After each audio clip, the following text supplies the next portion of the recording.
Good morning. Welcome to the Minnesota House Ag Policy Committee. And the clerk will note the roll of who is present, excuse me, but we do have a new member. So we will just introduce the new member. We have Representative Clark Johnson, who has joined us on this committee and was just sworn in yesterday. So we'll all, he'll be indoctrinated into our hazing that we do here in the committee soon enough. But he will be able to witness that today when Representative Erickson gives his presentation. So welcome to the committee. Thank you. And Representative Faust, would you be able to approve the minutes at this point? I would move the minutes of the February 14th, 2013 minutes. Are there any additions or corrections? Otherwise, all those in favor say aye. Aye. Any opposed, nay? The minutes are approved. All right. Now we're ready to talk about House File 151. Welcome back, Representative Hansen. And you have an amendment. Yes. Do we, Madam Chair, do we need to move the bill to get it in front of us? Or? The bill has been moved prior, Okay. but we have an amendment so that people know about that. Madam Chair, I think you may have two copies of the same amendment. Colby was able to get the A1, so it actually has a number on it, and it's easy. So if someone could move the A1 amendment to get the bill in the shape that I, as the author, would like it to be in. Representative Wagenius? I'm glad to move the A1 amendment. Okay, so the A1 amendment is will be in the. All in favor say aye. Aye. Aye. Any opposed, nay? Okay, so we have the bill as amended, and now to speak to the bill. And when we did do the original motion, it was to move it to the Environment Ag Finance Committee, and is that the same route that we're going to go? So, okay. Madam Chair and members of the committee, thank you for the amendment. The amendment is based on two things. One, listening to the debate over the last few days about support for the policy changes and to update the manuals, and we've had really good testimony from the University of Minnesota, and hearing recently from the Department of Ag that they can do this with existing funds. So the amendment has removed the increase in the fees, and what it does is it still has the 5-year time period that the Department of Agriculture would be responsible for completing these tasks, and it has kind of a midpoint time where the department would be required to report back to the committees on their progress. So I think it gives a little accountability to check that they're doing the tasks that we've assigned them here, and that they have the funds to do it. So with that, Madam Chair, All right. Well, we do have the bill as amended. We're now then focusing on Section 3, and we have an addition with the report. Does anyone have any questions? Representative Petersburg. Yes, thank you, Chairman. Now, I understand the front page was amended. Does that still include then the 0.5% of taxing? Representative Hansen. Madam Chair, all of those fees are removed. Okay, then I'm wondering if there shouldn't be an amendment to include on page 2, page 2.2, and have that changed as well. The amendment that we approved deletes sections 1 and 2. So we are actually, it goes down to line 4.7. Madam Chair, thank you. I stand corrected. Thank you. Sure. No, it's okay. It's good to just kind of get it clarified for everyone that that's how it's being done. Good idea. Yes, Representative Anderson. Thank you, Madam Chair. I'd like to thank Representative Hansen for the amendment, and I will support the bill, and I want to thank him for making the change. Thank you. Any other questions or comments? Thank you, Representative Hansen. We do have people who, from the department, if they care to testify. Otherwise, if there's no questions, we can move forward? Okay. So we have the bill as amended, and the original motion continues to be, and so I will move that the bill, House File 151, as amended, be re-referred to the Environment Ag Finance Committee. All those in Representative Faust? My understanding is the amendment removes all of Section 2. 1 and 2, yes. 1 and 2. There's an awful lot in 2 that is being removed. Is that, or is it just 2 from page 1? Because we've got the $350 fee for each agriculture pesticide is included in subdivision 3 of Section 2. And so there's What or is currently... it just the changes that are removed? Yes. Okay, very good. Thank you very much. Yes. Just to familiarize people with the amendment, it is really removing what was going to be the new language. Correct. The language that currently exists will continue to exist. Thank you very So we're much. not eliminating that, we're just eliminating what he was proposing as new language. Very good. Thank you very much. Thank you. Okay. So, previously, Representative Hamilton had asked for a roll call. He's not here. I'm not sure that continues to be the case then. I would say we have to do it anyway. I don't know. He's not here to ask the question. We have to. So I think we're going to have to do that. Representative Falk. Thank you, Madam Chair. We could probably check the rules on this, but I think because this is a new committee hearing, you'd have to re-request it. We had here in the other meeting. This is a new meeting. Thank you, Representative Falk. I'm not clear on the. Do we have an idea? It might be, Madam Chair, it might be quicker just to take the roll call and then, and then to find and look up the rules to. We have. I just Representative Anderson. Thank you, Madam Chair. I don't know the legalities of this, but I don't, and I don't want to speak for Representative Hamilton, but with the amendment, I don't feel there's a need for a roll call anymore. But again, I don't know about the legality of it. I think we will maybe use Representative Falk's suggestion that since that was as a part of a previous, and now we've amended it, that we are going to not do the roll call. We're going to do a voice vote and move on from there. Okay? So the bill, House File 151, as amended. All those in favor say aye. Aye. Any opposed, nay. The motion is approved. Your bill has passed, and it's going to the next committee. Thank you very much. Thank you, Representative Hansen, for coming back and taking care of this. We appreciate it. And Madam Chair, I'd be happy if anybody else wants to co-author the bill. Representative Anderson. Thank you. Sure, we'll maybe have some people that will be doing that. So we have, this was the only bill that we actually had on our agenda. So Representative Erickson, are you ready? You got a whole hour.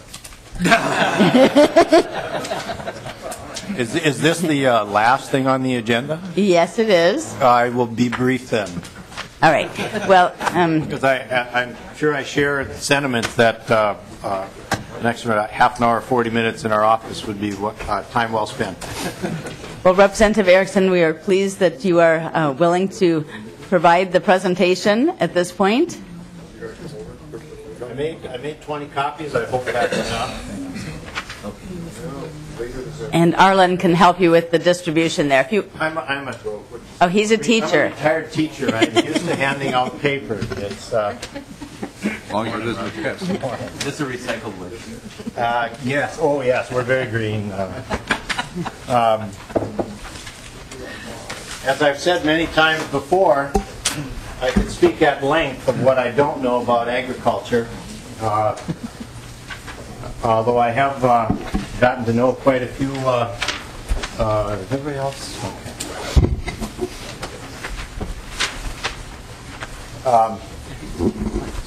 I'm talked to one of the first people that I was introduced to when I started campaigning was a farmer over by Clearbrook. In fact, he has some great big silos right next to the Clearbrook School. And walked into his shed, and my first thought was, man, this would be a great spot for an indoor football practice, because I was very impressed with the size of it. And then I walked up to the new combine, and I hadn't walked up to a new combine probably in quite a few years. And to say that it's about 3 times my height is not an exaggeration.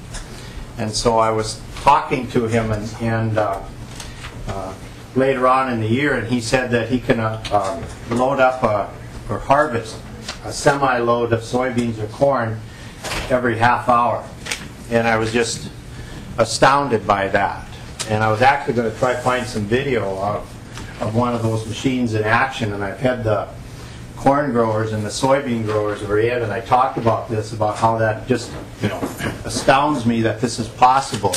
And they said, well, gosh, they have an extra seat up in those cabs. We'd be happy to get you up there and show you how it works and stuff. And I'm going, you know what? I really don't need my Michael Dukakis moment right now of driving around in a combine and going like this and getting my picture taken. I said, I just honestly don't need that. And but I'm going to find some time to go out there and actually watch him in action this fall. The thought of every half hour he has to dump a semi-load into one of those farm dumpers and that guy now has to get to a semi and unload to get back to him before he's filled up again, to get back to the next semi. And he said he has 4 or 5 semis loading as he's doing this. And depending on the length of how far they have to travel, they said they unload their semi in 6 minutes, and it's augured up into those grain bins.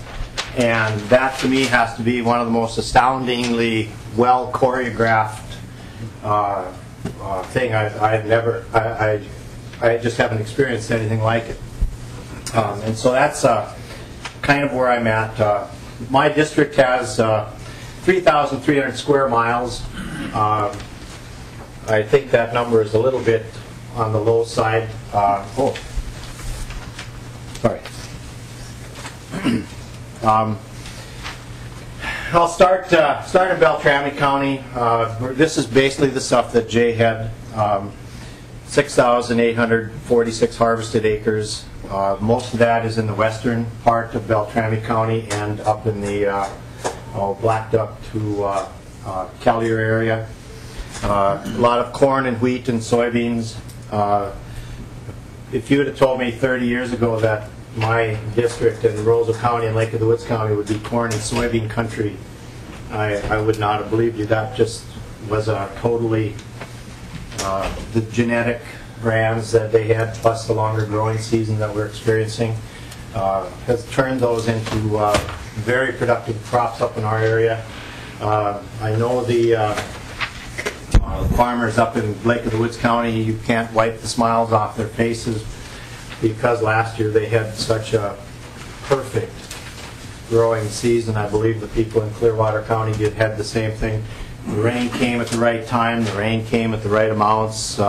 They got their crop in quickly, efficiently, and they got their crop off very quickly and efficiently with a really good price. The one farmer I was talking about in Clearwater County did not even have to dry the grain. Just went right off the field, right into the bins. Just had a marvelous crop. I'm hoping the snow that we get, and it's piling up pretty good up north, to take care of the drought situations. There's an awful lot of beef cattle up there also. We don't have, as far as I know, there's no dairy operation in my district. We are just too far away from the people that use that product. The smaller dairies and stuff have been gone on the wayside. We've got a dairy farm in Lake of the Woods County for probably 20 years. Moving on to Clearwater County, 16,000 acres. The northern half of Clearwater County is very good agricultural area. again, corn, wheat, soybeans. We're getting into some orchards and vegetables. Hubbard County, they have 12,000 acres, and that is mostly probably not in my district. That would be on the southern townships around Park Rapids, and west of Park Rapids is getting out into pretty good farm country again. Most of Hubbard County is a lot of hills and up and down and around, and lake country and rivers and stuff. There is some beef in that area. Going to the last page, Lake of the Woods County. Notice the 3 people per square mile. We're fairly small population-wise. There are some farms there that do very well. Average age, I think, is we're starting to transition to the next generation of late 20s to early 40s age groups. One concern that I have is that we're at 87% wetlands, and Mintac came in and purchased a section of land, and they're going to turn it into wetlands just because they have to have that acre for acre stuff. And when our whole county is designated as wetlands, and one of the great concerns that I have, and this what Jay mentioned, a few things that were of concern. You can take 160 acres, a square mile, and it's all wetlands, according to the Department of Agriculture or whatever they do those charts. And so if some mining operation or somebody needs wetland credits, they can buy up that 160, close off the ditches, turn it into a marshy, wet area, and fulfill the obligations of that. And they get more credit, and I don't know why. Not for taking out marginal land, not for taking out land that could possibly hold water back from a flood situation, but good, productive farmland. And then just take it and turn it into a marshy, wetlands area. And that really concerns me, because we're far enough away from everybody. With 4,000 people, we have little political clout, except for myself, of course. But anyway, I don't know how much pull I would have for that. That is a great concern for me, and we actually happen to be in the same watershed as that Mintac operation, and there are 2 other mining companies that have come into my office and talked to me, and they're going to be. They were talking about when they get ramped up in production, 40,000 to 80,000 tons of rock they're going to take out every day for conceivably 100 years.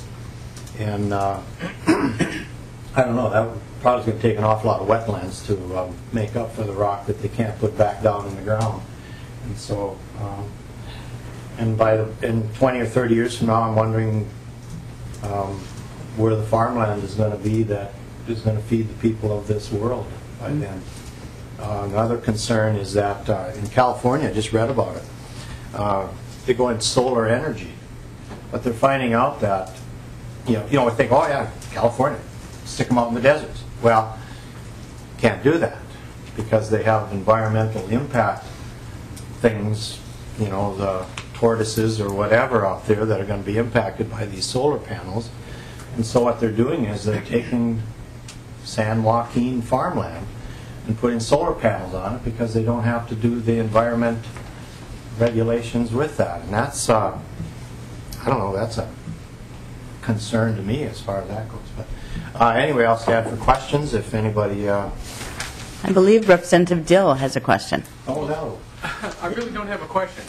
I wanted to thank Representative Erickson for bringing up Mintac. For those who didn't catch Mintac, that's United States Steel that's located in Mount Iron, Minnesota. And we have, as and I say we, 3A, which I represent, Cushing Lake, Cook, and St. Louis, we have greater than 80% of the wetlands where we're located as well. And just in recent legislation, we made Zone 1 and Zone 2 into essentially Zone 1 and made it the fair picking, because we don't have places in our district, and not reasonable places to replace wetlands within those counties. And some of those counties are in a different watershed than Representative Erickson. They're in the Lake Superior watershed rather than think of it as the Lake of the Woods or the Winnipeg or the Hudson Bay watershed. So that was a real good move for the mines, because let me tell you that in the next couple of decades, get your arms around this, the mines are going to need to replace 20,000 acres of wetlands to continue the kind of, to just continue taconite mining alone, where your washing machine and your car and your toaster and those things come from. This is a huge problem, and I am going to be working on to help Representative Erickson in this state, because we are buying, it's absolutely true that the mines are going out and offering money to buy farmland as cheaply as possible, so they try to get marginal farmland.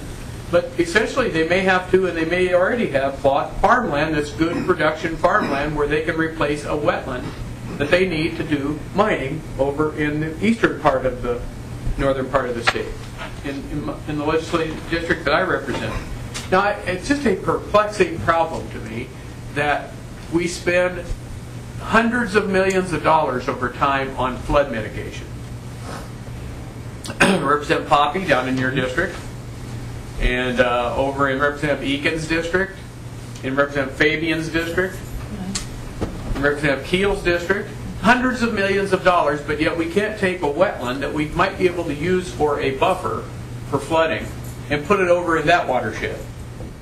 Now, so what I've actually been talking about, which will help this situation, I think, if we ever can get to it, is that under a permit to mine, right now it's 1-to-1 within the upper watershed where Representative Erickson and I are represent. But I want to make it 2-to-1. So does this person. Telling you to stop. Risha, did you just text him to put a lid on it? Someone's got to keep you guys safe. Don't do that. So I would like to make it at least 2-to-1, but the 1-to-1 is when the mitigation occurs because of the mining.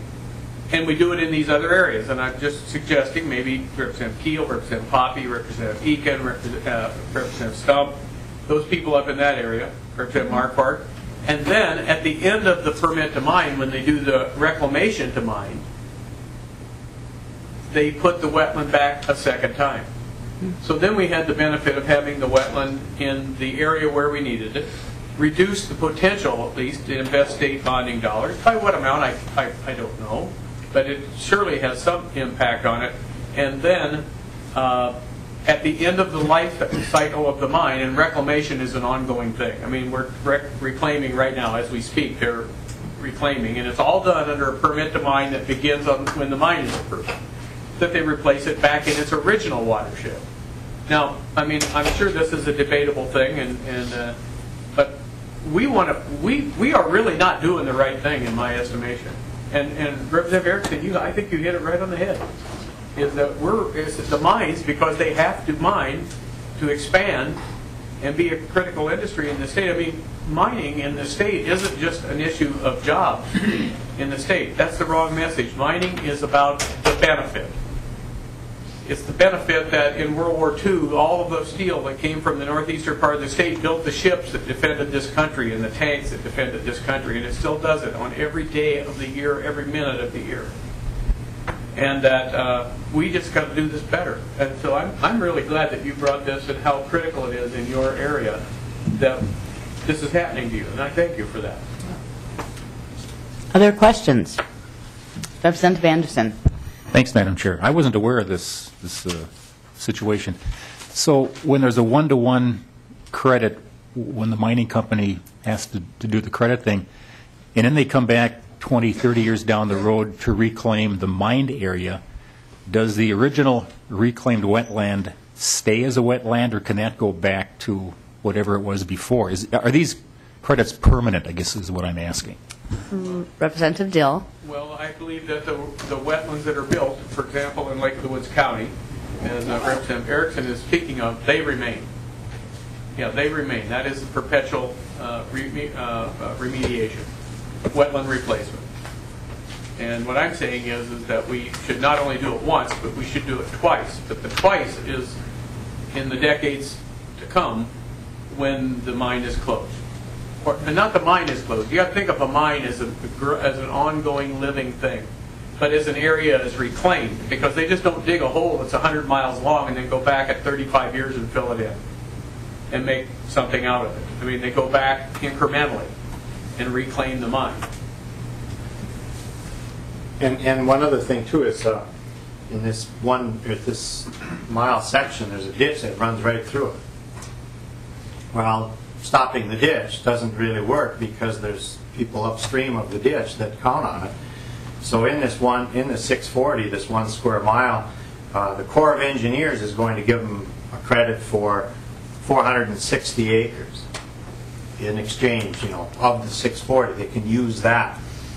The Lake of the Woods County people are saying, no, it's more like 200 acres. So we're going to take 600 acres out of production, and maybe they'll get credit for somewhere between 2 and 460 or whatever the Corps comes up with. So, and like I said, if they need, how much, 16,000? 20,000. 20,000, well, in the next 2 decades. The total harvested acres in my county is 16,000. Do the math. They're going to get those credits somewhere. Lake of the Woods County seems to be the target right now. But I mean, again, it's an issue of concern for me. So, and I don't know. I was speaking to the person from Lake of the Woods County yesterday about this topic to get some information, and there's an awful lot we don't know. But this is the issue right now. So. Yeah, Representative Simmons. yeah.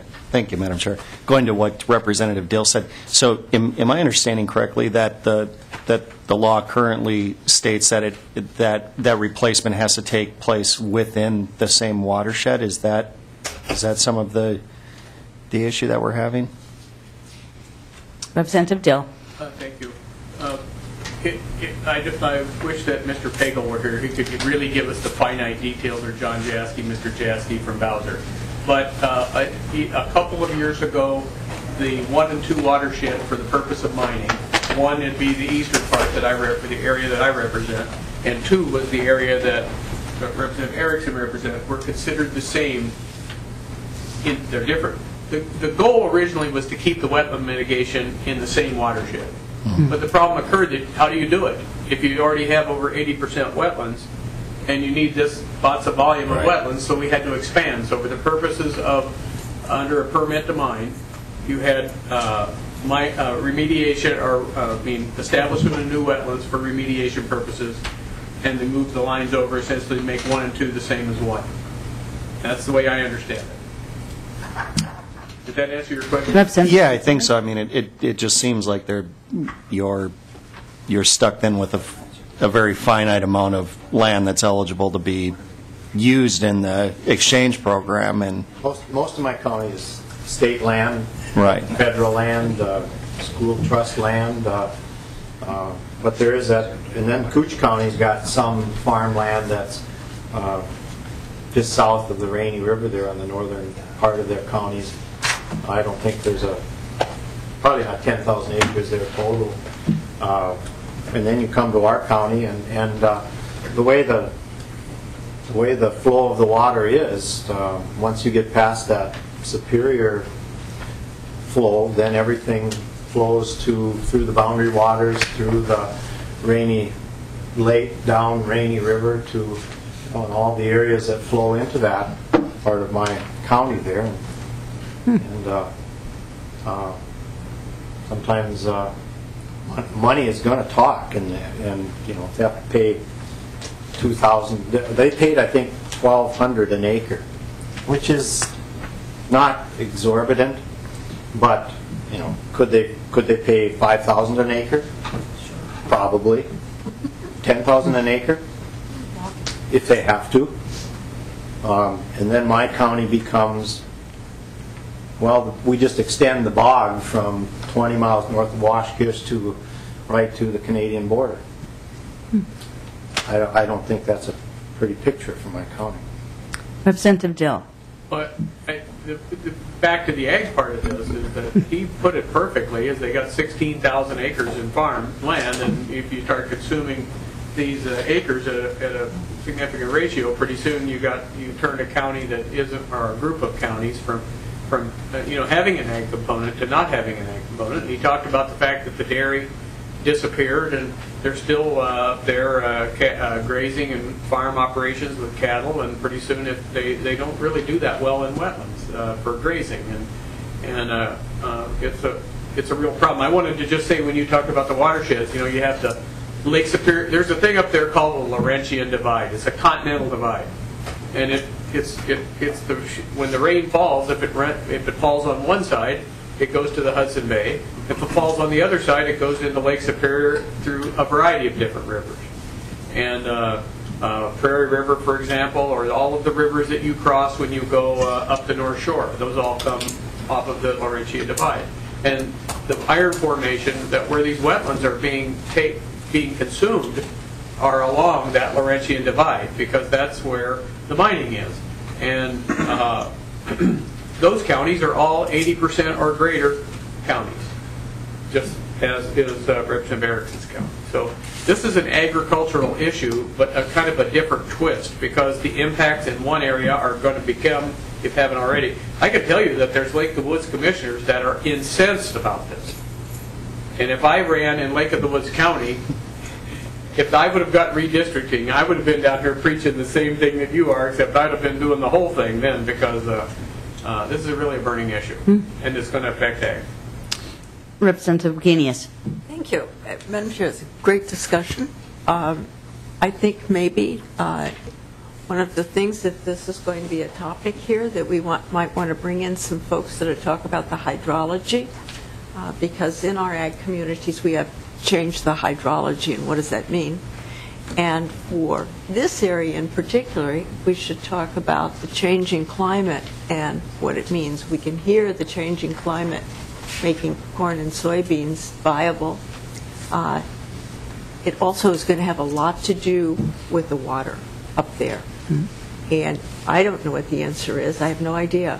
But I do know it's going to have a huge impact. So maybe that is something that, if we are going to get deeply into this issue, we should have a broad understanding and not just look at, this farmland for that farmland. Sure. Representative. A comment? Sure, Representative Erickson. What she's saying is, we don't have, as far as I know, I have not heard anybody talking about it, groundwater issues. Our groundwater is fine.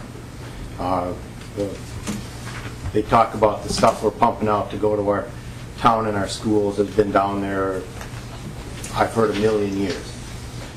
So we don't have issues with groundwater, like lack of or whatever. But so we don't need wetlands to of course, if we... It's moving. It's where the water moves. Right. Yeah. But, yeah. Representative Hamilton. Well, thank you, and thank you for this information as well. And what we all need to remember is, in 37 years, we have to double our food output. In 37 years. And, if we continue to take away the farmland, or if we continue to pass laws that hinder our ability to embrace high-yielding agriculture, we're going to have to suffer one of two fates: either plow up critical habitat or allow even more people in the world to starve to death. I mean, that's a fact. And so thank you for bringing this forward. Appreciate it. I didn't really want to be the downer type of message at the end of this. I was kind of hoping to keep it. But this is it's an issue that is a concern, and I know the county commissioners are concerned with it. So. All right. Representative Anderson. Thanks, Madam Chair. As long as we have some time to discuss this, I'm just curious.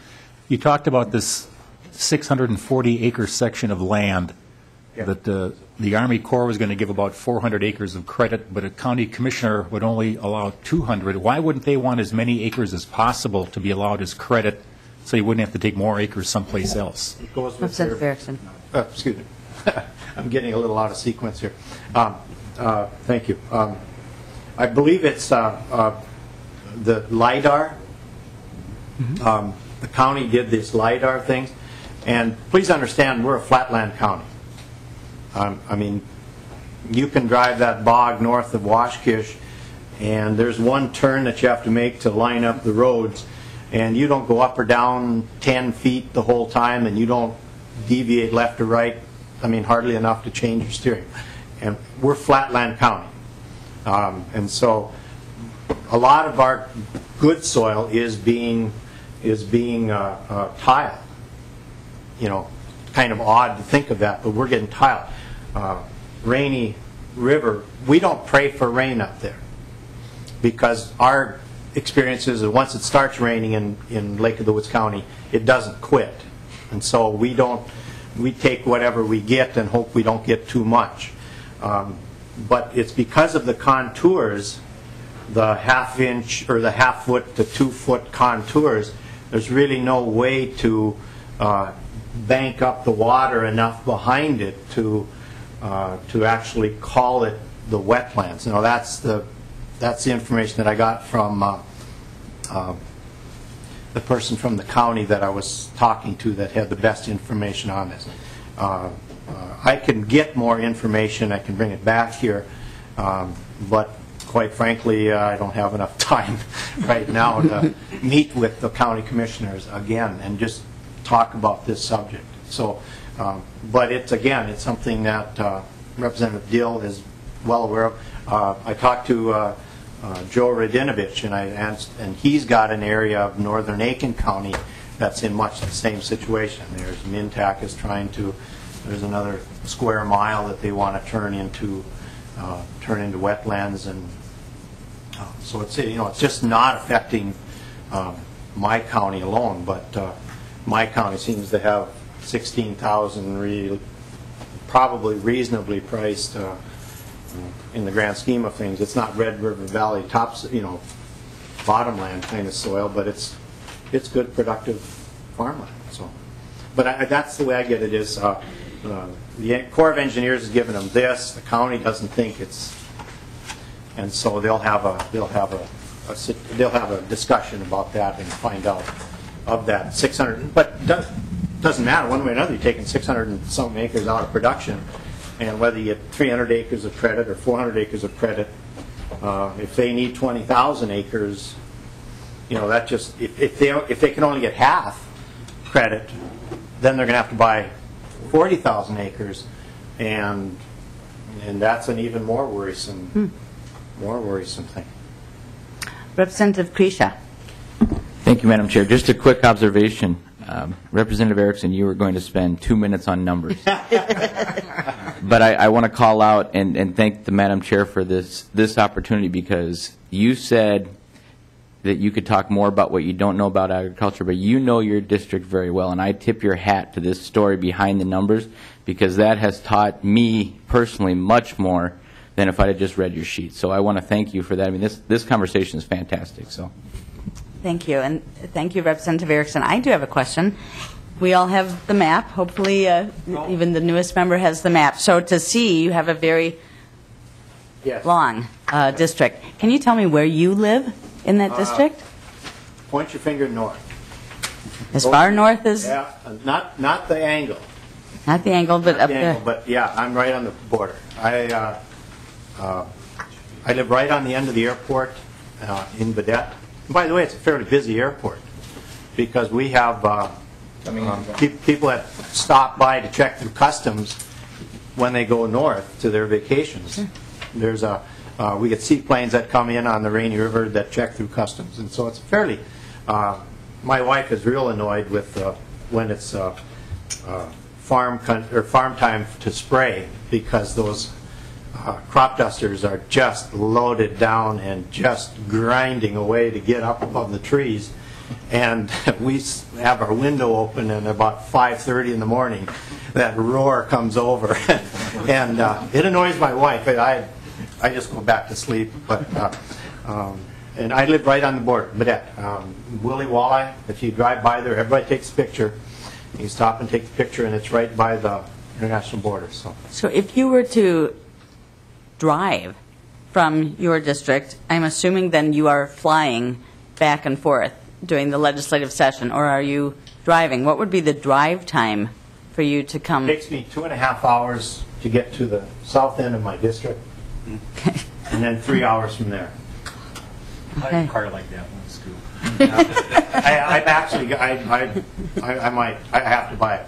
I'm driving my pickup, and I'm just wearing it out, and I need that to pull my boat around. So I'm going to have to find a more fuel efficient. I'm going to get greener. I'm going to hope to burn only 25 gallons of gas a week instead of 50. So. And I have one other question. So what is the relationship? Obviously, you're on the border with Canada as far as you and how can you do all of your shopping in the United States? Do you go to Canada? How about They come. How does that work? They come to Badette. Their gas prices are, I think, about $1 a gallon higher than ours. We used to have a nice exchange rate with them. $1 of ours would buy $1.10 or $1.15. Now it's fairly close. They come to our grocery store, and I have the only grocery store in the county, and so you have to drive almost 40 miles to find some kind of competition. So the grocery prices are, well, you just deal with that type of thing. But when it's 5 below here, it's 30 below there. So don't talk to me about it's cold out here. I'll tell you, we always used to have foreign exchange students would come in, and then they'd oftentimes come out for football. And of course, me being the offensive coach, the first thing you did is, can you kick a field goal? You must be a soccer player. Can you kick a field goal? And so we'd get to know some of them. They'd come out and play and meet the people and be part of the group and stuff.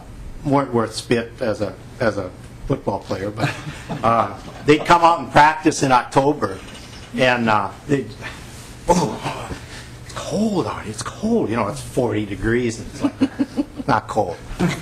I'll let you know when it's cold. So. All right. Any other questions? Yes, Representative Anderson. This is really interesting, Madam Chair. Could you talk about your medical facilities, and do you have Canadian folks coming down to Badette for any of their medical needs? We actually have a hospital, and it's, like when laws are passed down here, they come back up there. But we have, there are 3 or 4 doctors that are there. Of course, we serve such a huge area, 20 miles going west, they would more than likely go to Roseau instead. But 20 miles south, they're all coming to Badette. East, it's either International Falls or us.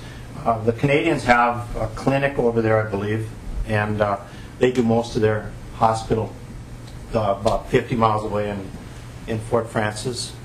But we have a very viable clinic and ongoing things.